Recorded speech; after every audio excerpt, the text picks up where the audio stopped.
What's going on, you guys? Back with another video. So I want to start off on this one where I left off at on the other one from earlier. What I was basically talking about is how to take your power back from a narcissist. The three things that you must gain control of so that they won't.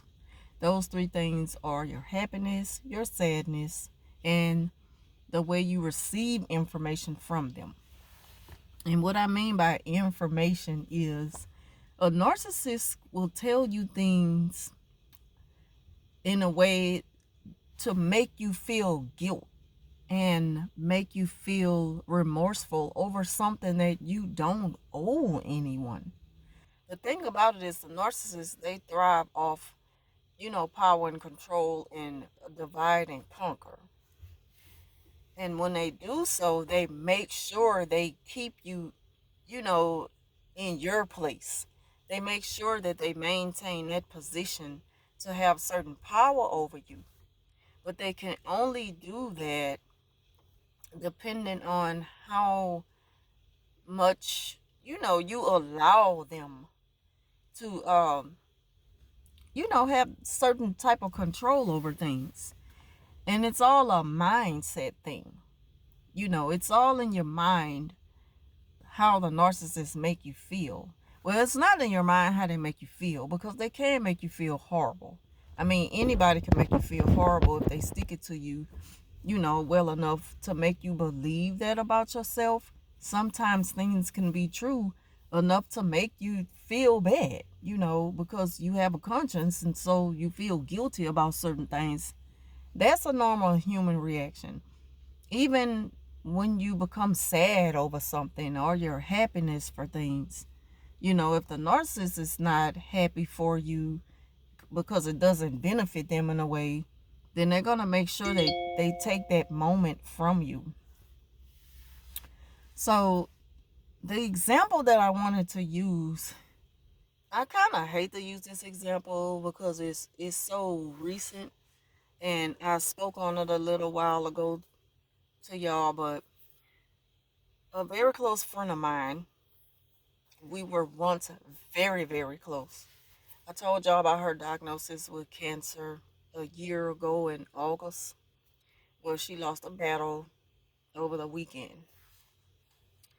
And so the narcissist pretty much had kind of, it's like when the narcissist, they will use certain situations, even people's sickness, when you're down and out, to to bring themselves up, to put themselves on the spotlight, to look like someone who's a very caring and loving.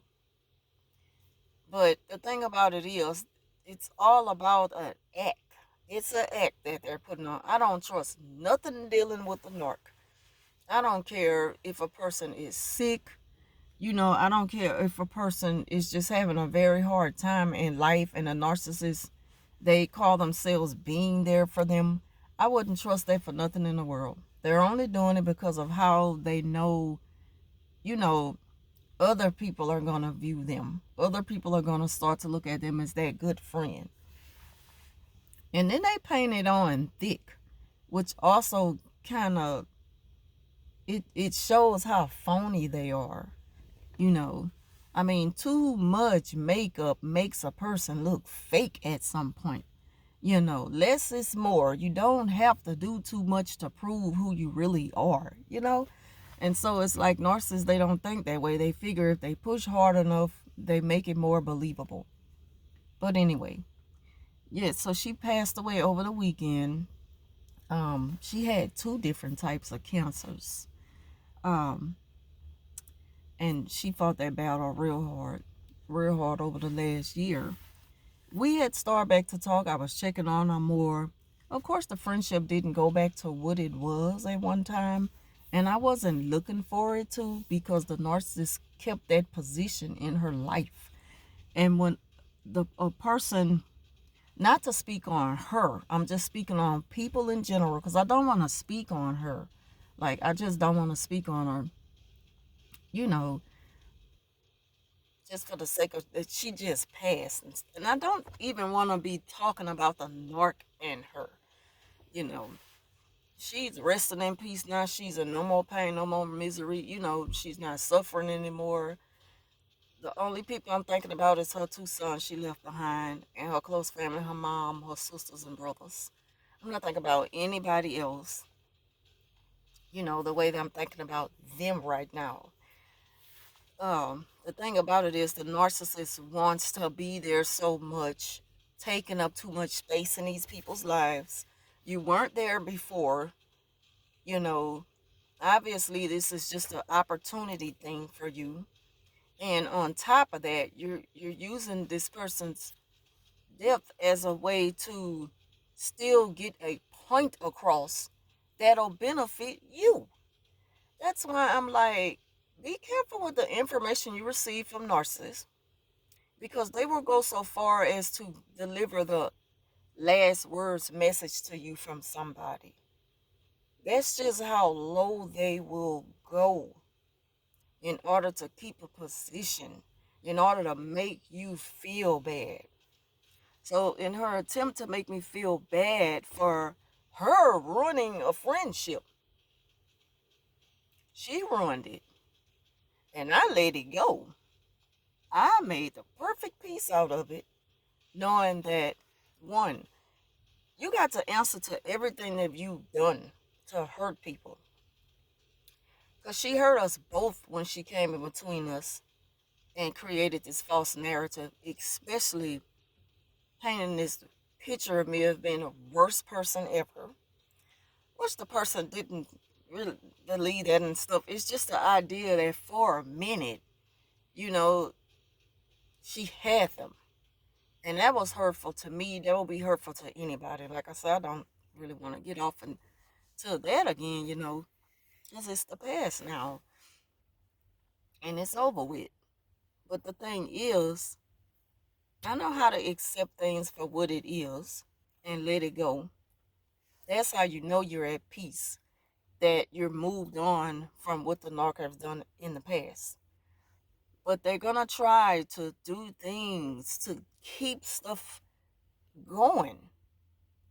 And, stoop so low as to tell you again the last words or the last wishes were, I wish that I was still friends with, or I wish that we had, or because she never understood what she did to, just this guilt thing, this fake, this false narrative that they create to make it seem like that they're the peacemaker. The nerve of somebody, it's evil as a narc, to pretend to be a peacemaker and try to make someone else feel guilty after you have ruined something.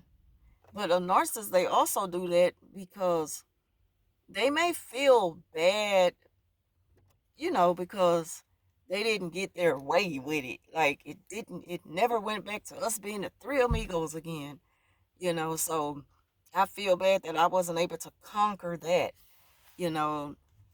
All of the power that I had, I wasn't able to use that to make things happen and go my way as I normally do. So that's what makes them feel bad. Not the fact that friendships were lost. It's just like they don't think that way in a sentimental way.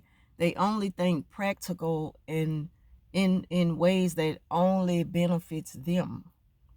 So they tell you things even when it's over. They don't know how to let go of stuff and just move on. Excuse me. They have a hard time moving on and letting go. So they're gonna keep on egging it on to make you feel like you're at fault for things not going back to the way it was. And it's like no matter what, my message to you is just that don't receive it. Don't receive information from them and take it as truth or let it, just like linger. Just don't let it sit in your spirit to the point where you start to feel bad, because that's just another narc tactic. That's what they do. That's what they live for. You know, they thrive off that. And what you don't want to do is make yourself feel bad because you weren't able to take control over something that really wasn't meant to be. Some things, like the saying goes, some people are there for a lifetime or for a season. Some people are just passing through. And we have to start to look at people and life in that way. Like there's no limitations to it. I mean, you can't just always expect and put people past things. You have to start to look at life for what it really is. Nothing lasts forever. Nothing. You know. Um, some people's relationship transitions and it comes back to life as something else. Sometimes things just not meant to be the same, especially for a lifetime. And it's like we just have to learn to think deeper than and way past what the narcissists want us to think. Like, so as long as we take that power back from them, being in so much control of our happiness, our sadness, and the information they give us, they don't have nothing to fall on. All they do is just, attempt to go another day doing the same thing to different people. The same thing. They just don't change, you know. And it's like, you'll be wasting your time trying to prove innocence to a narcissist or just constantly trying to prove yourself, period. Because the narc already know who you are. They know your character. They know your heart, most of all. So it's just like, don't waste your time trying to prove that to them when they already know it. Because when you do that, you're only giving them supply. They like to see you sweat and constantly, just beg for approval. And you don't have to do that. Because if you really needed to do that, just think about it. They really wouldn't be behind you as hard as they are. They wouldn't be on you as much if they knew you didn't really have nothing to offer as a person. So it's like, it's all a mind trickery with them. It's a gimmick. And they are false characters, who put out false witnessing and who just does all of the most negative, toxic things you could think of. So who are they that we need to prove ourselves to? As long as we're happy and content with us and have that inner peace that we can maintain, then there's no need to think outside of that, like what if, and things like that. As long as you've made peace with something and you gave it to God and you talked to the Lord about it, that's the only thing that really matters. Because at the end of the day, we all have to answer for something and we all have to go before Him, you know, including the narcissist. And so it's just like, let it go. Just let them be how they're going to be, because no matter what you do to prove otherwise about yourself, it's not going to change them. It's not going to change a thing. So take your power back from the narcissist. Don't let them, control your happiness, your sadness, all the information they give you. Don't receive it. Don't even accept that in your spirit. Just let them have that. If that's what they need to feel high on something, then live and let live. Let them live that miserable life. But let them know that they're gonna live that miserable life without you. You're not gonna contribute to their habits, and that's that. Because as long as we contribute to people's habits, we're just as bad as they are. It's like you have to cut off people's supply. You have to cut it off sometimes to show them that you really are nothing without me. And it shows you a different side of them, because it's going to show either their true intentions, where it's just a growth thing, they didn't know no better. It's going to show if they really have a conscience, if they really feel guilt and remorse, or it's going to show that they're just angry at you for taking away the supply. They're angry now. So now here comes the revenge, the punishment, the smearing. You know, they're going to show you one or two things. And until you cut them off, you're going to keep being under their control. So that's what you want to do. Cut off those three things from a narcissist in order to maintain your peace. You know. So that concludes this video. Thank y'all for watching, and I'll talk to you soon.